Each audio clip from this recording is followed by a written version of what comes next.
Hi everybody, I'm Steve Combs, reporting for the News Guardian.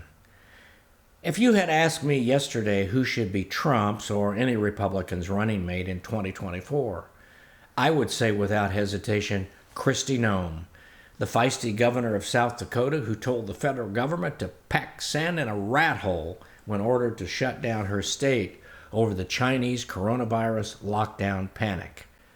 Now I'm not so sure. Many of us see her as a rising star of conservative independence. She is a competent governor in the mold of Ron DeSantis in Florida, Greg Abbott in Texas.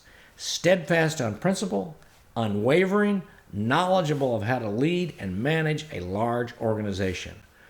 Early on, she saw the coronavirus pandemic as an opportunity for leftist governors to grab power.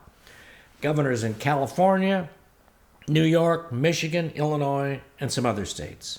The CCP coronavirus was a leftist dream, a gift from secular heaven.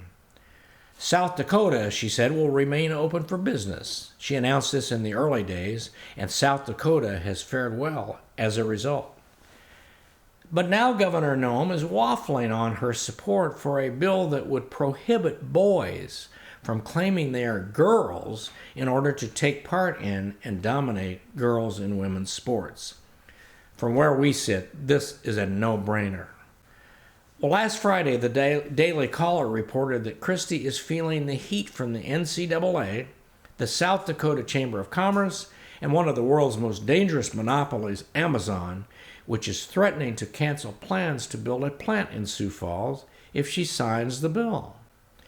Here is how the Blaze reports the story. We quote, "The legislation, HB 1217, would prohibit any student at a state school from joining a sports team that does not match their biological sex."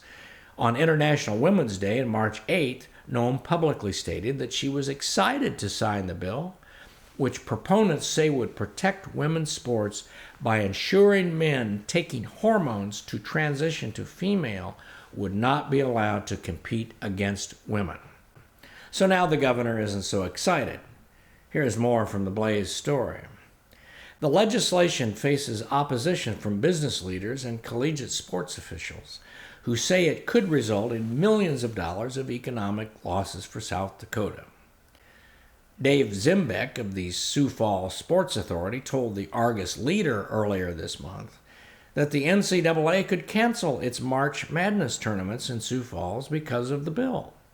The proposed law would likely be viewed as discriminatory by the NCAA, violating its policies concerning diversity. The NCAA didn't say specifically that its policy is to destroy women's sports, but we'll take a flyer here and assume that it is. But as a Republican sponsor of the bill noted, bully tactics aren't going to work if you hold your ground, and that's what these are, bully tactics. Well, it's too bad that Republicans don't have the same stand-your-ground ethic as Democrats, who never break ranks to pursue their leftist, America Last agenda. We must keep looking. Even if Kristie eventually signs the bill, her resolve will remain suspicious in the minds of many, present company included. Well, thanks for stopping by, and don't forget to follow us on Twitter at news_guardian.us and on Instagram at news_guardian. We'll catch you next time.